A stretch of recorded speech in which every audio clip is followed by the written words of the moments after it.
Issue 3 of Geek Shop has the first appearance by Massimo. So, let's take a walk to the Geek Shop.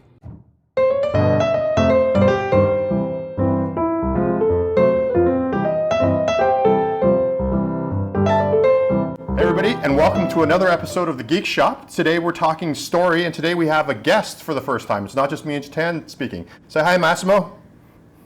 Hey, how are you? Thanks for having me. Chetan, Massimo, today we're going to talk about story again. We talked about story in the last one, but we really only had the perspective of myself and Chetan. But now that we have another person involved, I thought it'd be kind of cool to see how other people do stories. So we talked a little bit about sort of our story process. Massimo, how do you write a story? Where do you start? Well, I guess it varies on projects. The most basic way is I usually write myself a full script. Most of the time what I'll start with is just getting beats in order. Actually, I guess the earliest form what I do is, probably just get beats in order and then try to structure how the acts go. And then I'll start writing out, the full-on page and panel numbers and stuff like that.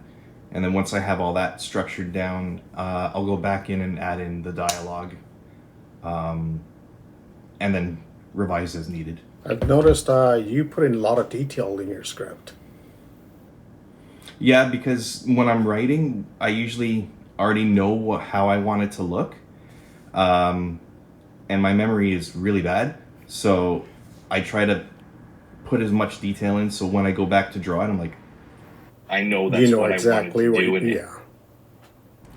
So when you're doing the script for the panels, do you even decide this is going to be a long panel, short panel, the shape of the panel, or is just panel, there'll be 5 panels in this page, this is what I'm going to do? No, usually I have an example.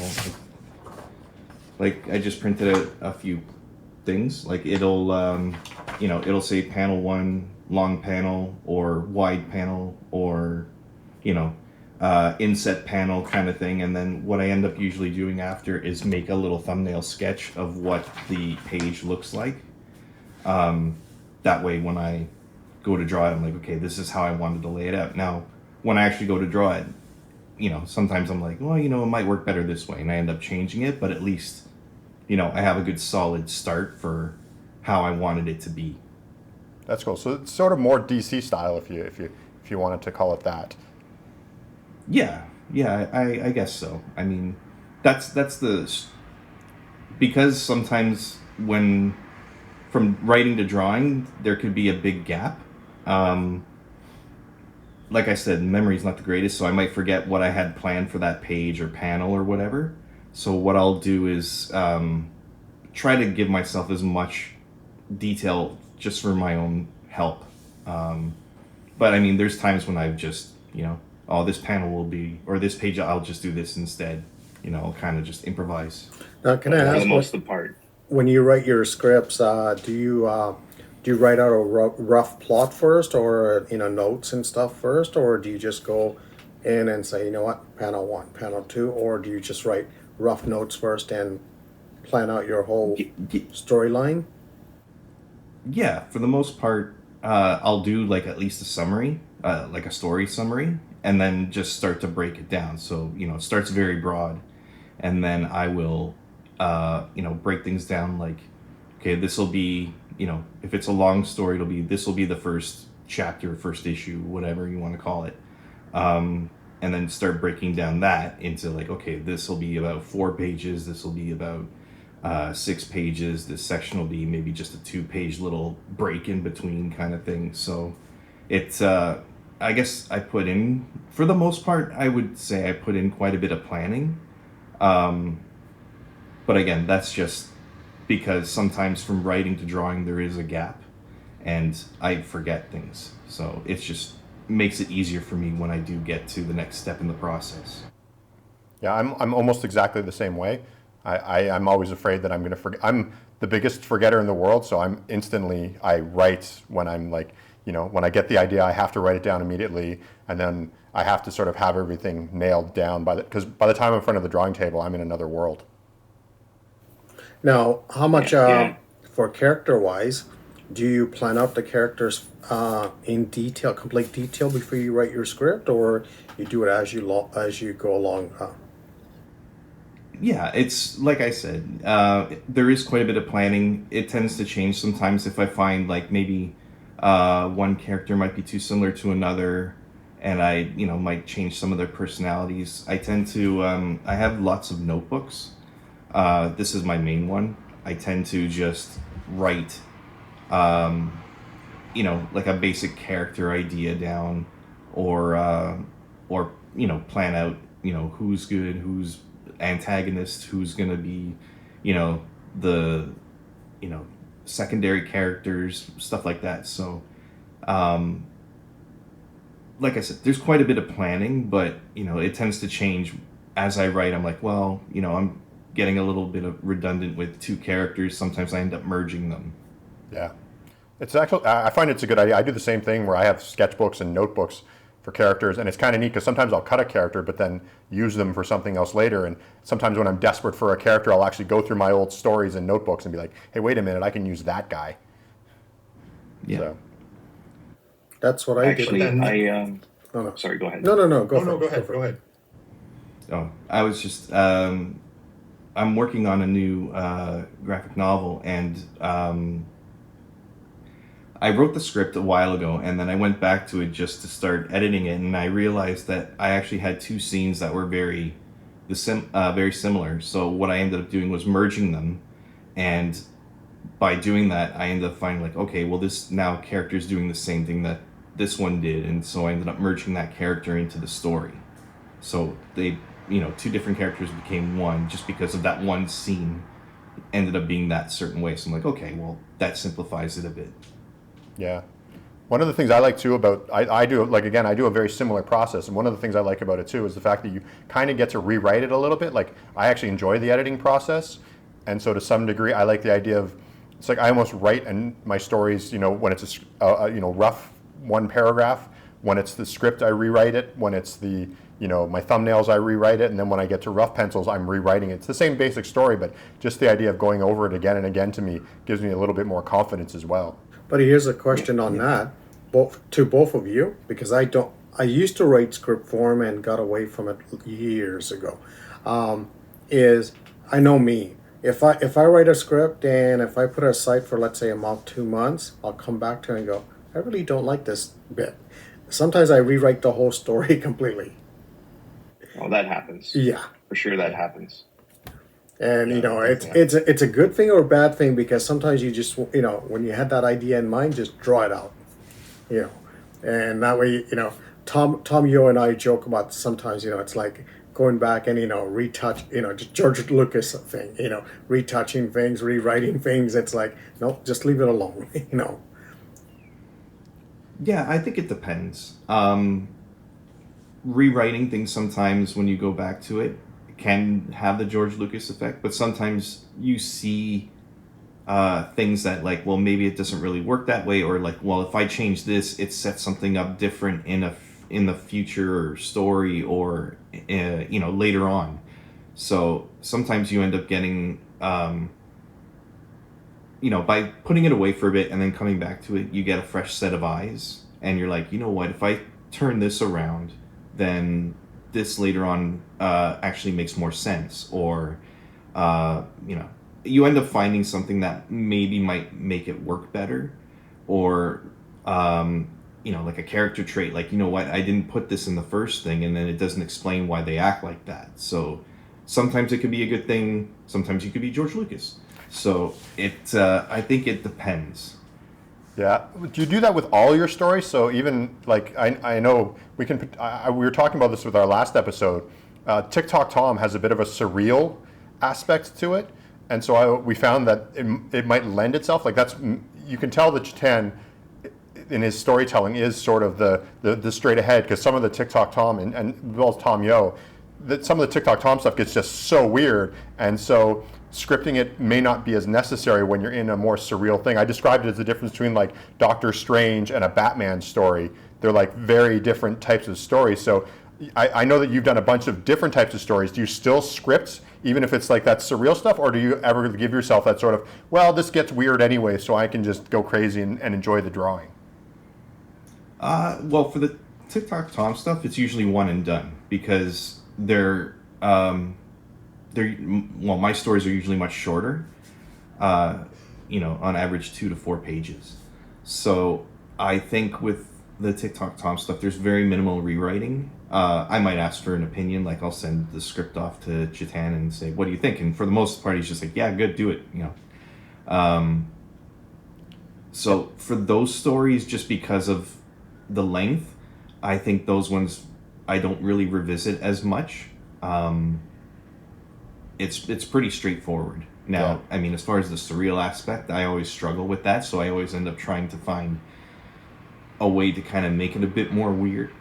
But I'm very my whole thing is like and it's very evident in my war story, the 80s and 90s action movie sort of vibe. Like I really like hanging out in that area. So you try to push it a bit, but I end up always kind of fitting into that zone. So, there's a little bit of weird, but it's pretty straightforward. Sometimes in the straightforwardness, though, it's weird because it's a weird subject matter, but you tell it in a straightforward way, it can be almost even more unnerving, I think. More surreal, yes. Yeah. So as far as we've talked about the stories you make. What about the stories you read or anything like that? Is there any writers or anything that you sort of look to, or writers or writers that you look to when it comes to comic book making? Like for reading, I think I always have a few writers that I always go to. I have a rack in my office, so I put a bunch of books that I tend to go to for inspiration. A lot of it is a lot of stuff when I first started reading. So there's a lot of like late 80s, early 90s DC Marvel and stuff. But I also have some Vertigo books, like Grant Morrison, Sea Guy, or what did he do? Sebastiano, like those kind of, because that was the Hellblazer, like stuff like that. Because that was the first time that I saw comics that weren't superhero books. And I'm like, oh, this is really cool. So, it gets that excitement in you and you kind of start getting that inspiration in. So a lot of, well, I don't know if I'm allowed to say the one writer, Neil Gaiman, because he's a bit of a taboo these days. But yeah, Grant Morrison, who else? Peter Milligan. Yeah, a lot of those early Vertigo books were very much they opened a door to a different side, and I really liked that. So I always kind of have those on hand to give that little extra push. Now, Chris and I were talking about this last episode. Have you seen Alan Moore's scripts? How he writes his stories? I haven't seen his scripts. Alan Moore I like too. I haven't read much of his non-hero books, aside from like... No, for even his comic writing scripts. No. We were joking about it, like I have one of the Watchmen collected editions. Panel 1 of the first page is like half a page description. It's just the pin with the blood on it. And he describes it in so much detail, but that's Alan Moore. And what I was saying with Chris was, when we were talking last episode, was when I was younger, I used to, before the internet age, I used to find magazines of, any samples of any comic strips or Marvel plots or anything, just to see how writers write. And nowadays, it's easier to research that stuff, but do you do that? Do you look and say, okay, how does, Peter Milligan write? How does John Byrne write? How does this writer write? Do you do that? Not so much. No, I don't really research how writers write. I'm more, because I work in design, I like to find things that are more visually different. Like a great example, and it's something, I think it was can't remember the issue. I think it was Multiversity. Frank Whiteley, with some of his layouts. There's one page where it's like it's one page, but it's a continuous sort of walkthrough. Is that the one where the person's walking down the stairway or something like that? I think so. Yeah. It's like kind of it's one sort of layout, but each kind of it looks like a splash page, but it's broken down.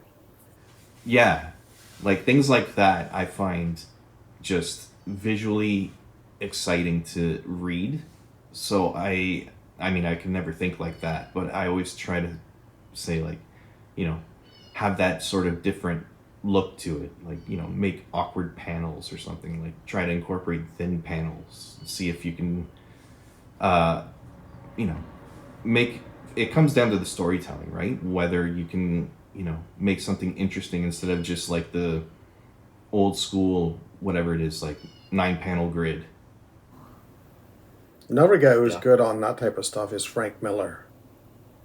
Like his visuals and how he lays out a page, like you said about Quietly, Miller does the same thing where you look at the page, you could see the flow in the page, but it works perfectly. Yeah. I have all the Sin City books on my desk, like all the trades, and that's like another thing that's on hand. So we've been talking about storytelling and about how we develop a story, but I guess the next phase, which is something that Chetan and I have to get into as well with our conversation, is talking about like the drawing phase and the art phase and the layout phase and all that. So Massimo, I've seen your work, I've seen your graphic novels, I've seen your TikTok Tom stuff. Like what after you've got your story, your rough layouts, do you go pencil? What kind of pencils do you use? What are you working with? Well, these days, just for speed, I've actually gone digital. I'm all digital now. I just find it way faster and way more forgiving. Because if you see my pencil and ink drawings, there's nothing wrong with them, but I always see them and I'm like, ugh, why did I have that line there? Why did I do that or something? It's, or it's over rendered or something. I'm like, I don't want to cover it in whiteout. With digital, it's like, well, I'm just going to turn off that layer and it ends up fine.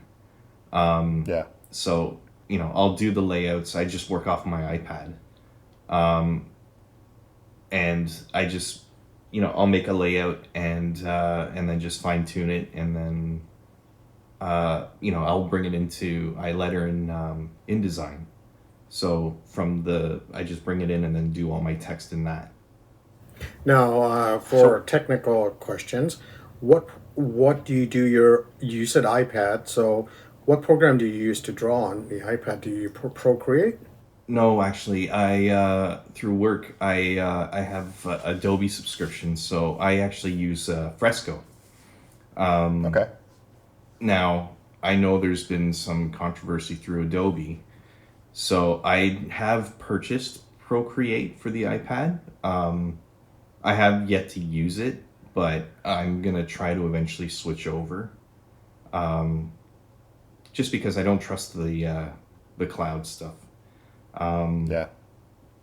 But for now I'm still with Fresco just because I have a set library of brushes. I have there's so many brushes that it comes with, but I probably use maybe about 20. For basic drawing, but then adding textures and backgrounds and stuff like that. So that's usually what I end up doing. So I have a weird question for you, and this is something because I draw both pen and ink, and I draw digitally as well. So it depends on the drawing. When you're doing your basic drawing and your basic layouts, do you pick a brush that looks like a rough pencil anyway, just because it does that? Because it's a weird habit I get into on Procreate, is I actually use their sort of like rough pencil thing to do my sort of base drawing or my pencil sketch. Even though technically I could probably go straight to ink, but I just, for some reason, my brain won't let me do that. Yeah, no, I'm the same. I don't know if it's a rough pencil. It's just a generic pencil in Fresco, but I make it like a light blue, so it looks like blue line. See, I was about to say that because I started doing that also when I went digital. I used to do everything in light blue, then go in a pencil and do it in a darker black graphite. I'm going, this is digital. It doesn't matter. But you have that old school mindset that you can't change it. Yeah, I think, well, for me, it's just because I want to lay out the page. And because I'll have my thumbnail if I've made one on the script, and I'll want to get at least an idea, because then once I see it, I could say like, well, you know what, that angle isn't working. Because if I go just straight to like a final ink, then it's too late, or I've wasted time by drawing a panel that it's like, well, now it doesn't work. So by doing that quick blue line sketch, I can see, at least have a good idea. It's like, well, you know what, yeah, it works, or that layout doesn't work. So it's I think it helps that way. Do you do your rough thumbnails, and do you scan it and bring it into your program and do it, or do you just do thumbnails on the tablet? Yeah, I do, like, I'll do the thumbnail on the thumbnail on the script is just more to see how the panels will lay out, and have a rough idea of the position of the characters, make sure that they're talking in the right direction, kind of thing. And then when I go onto the iPad, I'm at proper proportions, so I'm like, well, this panel is actually going to be a bit longer than I thought it was going to be, or a bit wider, or I have to make up a bit more space. So I get a bit of more understanding when I do the layout on the iPad, and then that's when I guess there's a little bit of tweaking, but for the most part, it's like, okay, I have a better understanding, and then this is how this page works. Now, granted, it sounds very intricate, but it's probably a whole 5 minutes of thinking. Yeah, but it's an important 5 minutes of thinking. Like, I understand that completely. Like, when I'm doing pen and ink stuff, even like I do my thumbnail, which can be fairly detailed. Even like I noticed yours are very small. Mine are probably about twice the size of yours. But when I'm redoing my page, I do sort of like I do like a really light blue and then go a darker blue. And so, but that really light blue is like, it's 5 minutes, 5-10 minutes of drawing, but it's like, it's an important 5 or 10 minutes of drawing. And I will make changes there. And often I find that the changes there are actually a great improvement to the story. So I think it's a quick thing to do, but it's like super important to sort of making your brain work, particularly when you're blowing it up to a bigger size. So yes, I agree. So now I have a question for you. You said you letter in InDesign. That's brave. I use it every day, so I know. I know if you use, but I'm thinking you have access to Illustrator, and I was thinking, wouldn't Illustrator be much easier? Well, no, because I letter in Photoshop, so InDesign is multi-page document, so I have my whole story in one file.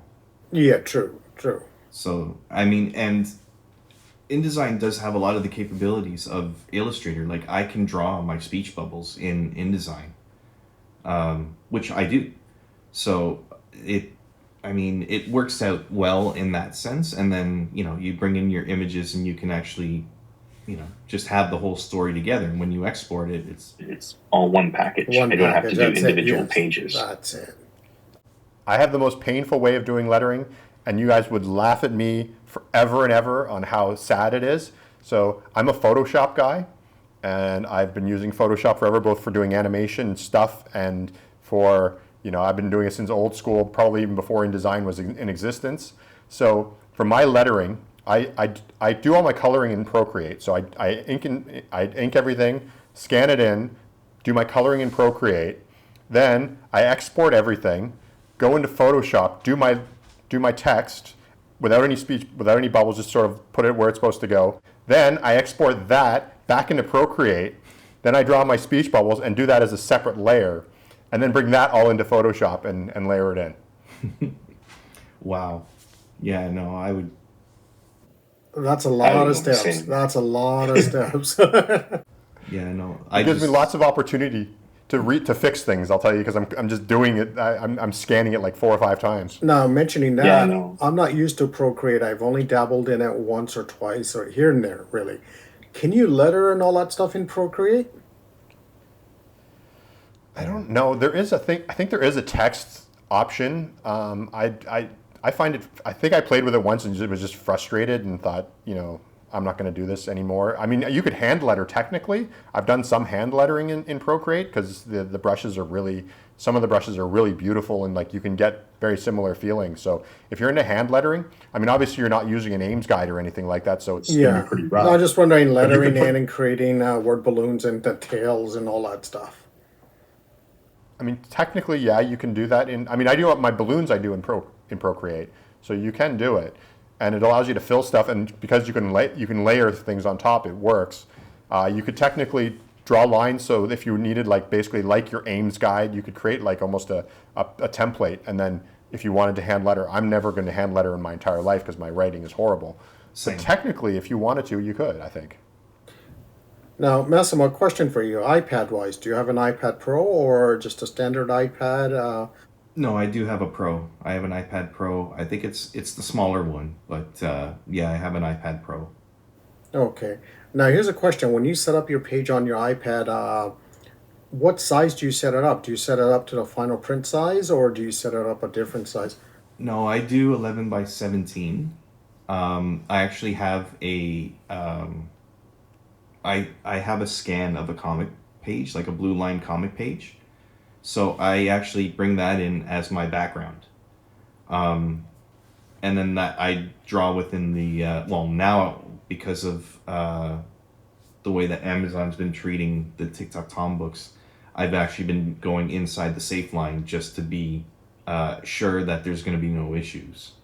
But I mean, before I would draw a full bleed and whatnot, but at least I know I would have to size. And then when I bring it into my InDesign file, the InDesign is at the proper size, like the print size. And then, I shrink it down for that when I do the lettering and then would export it for when I send my books to print. See, we're older guys, so we still stick to the 11 by 17 size. Yeah, I mean, for me, you get that detail in. I mean, I know when it shrinks down, it's not the same, but I see it, and that's No, Where what it I is what for I me, mean is like- now with digital, it doesn't matter what size you draw. As long as you have the resolution, it should show up. But on a tablet or even mine, my tablet, I set the pages to 11 by 17, where I could just go, print size and just enlarge it. But it's that whole old school thinking. yeah. Because I remember. Do you remember those Jim Lee X-Men cards from the early '90s? He did a set. So I saw, like, when you see them, they're like small, right? And then I saw the actual artwork he did. They were on like 8.5 by 11 pages. They weren't much bigger. And when you look at them, the detail in them is actually very minimal for a Jim Lee drawing. You're like, oh, he probably whipped these up pretty quick. Like, because, you see them in the final product and they're these small things and it's like, oh yeah, they look cool. But when you see how he drew them and it's like, oh, he probably, yeah, these are, it's not your typical Jim Lee sort of, high definition, ultra detailed sort of drawing.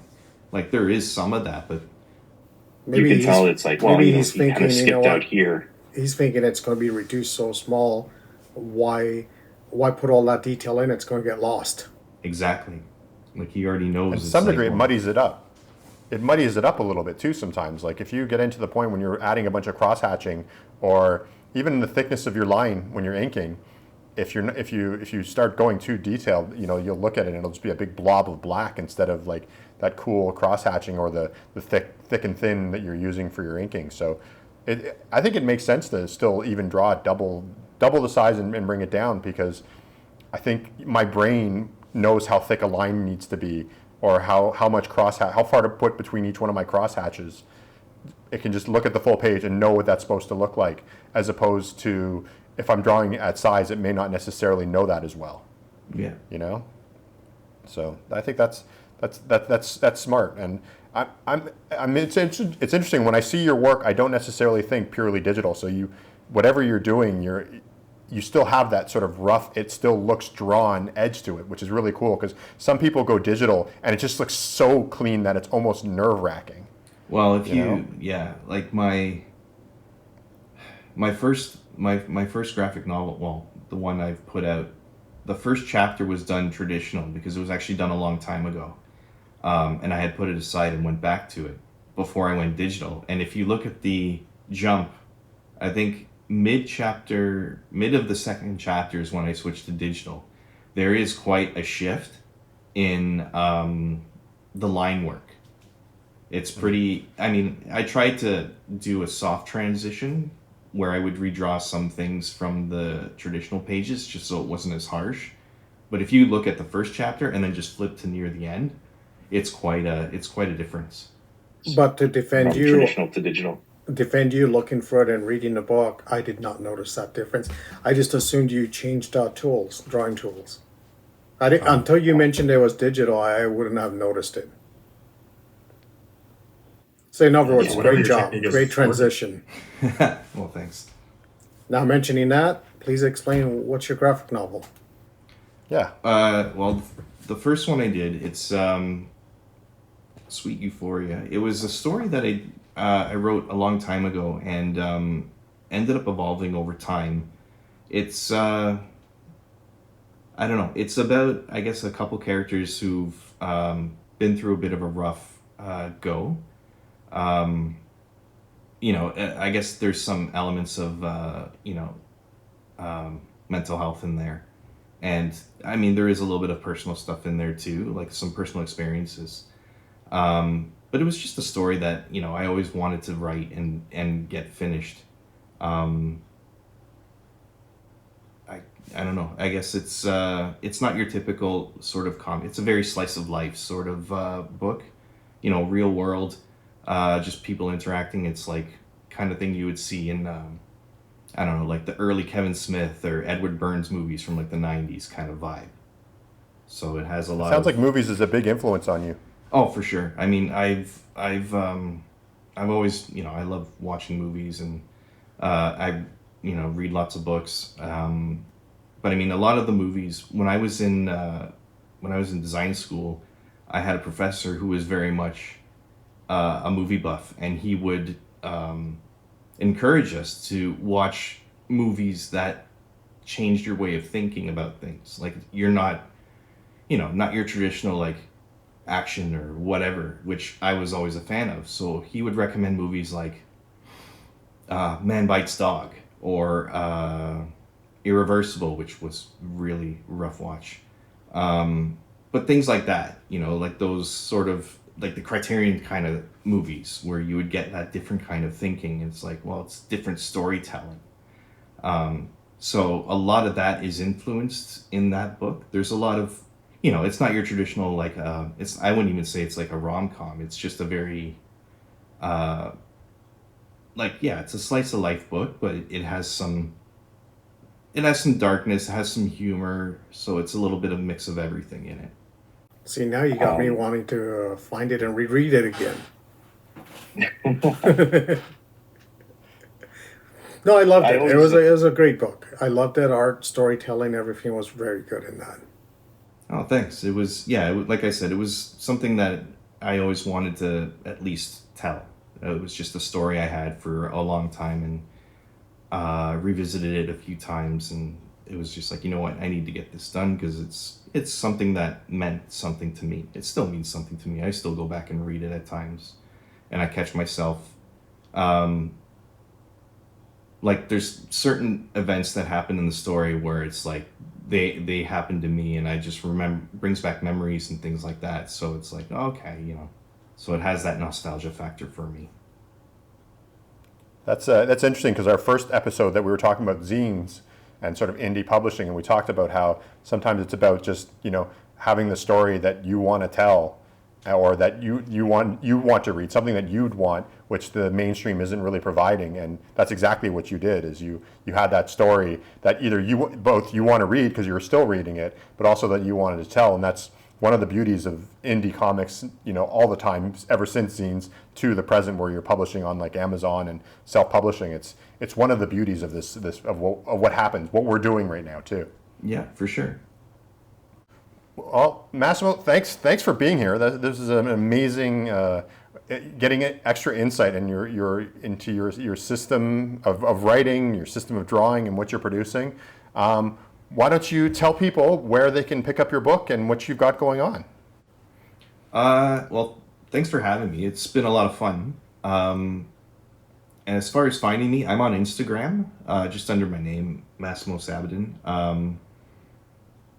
I have a website. There's a link in my Instagram. You can go straight to there. I have digital books that you can download on that site as well, on my website. And yeah, just working on a bunch of TikTok Tom stuff right now.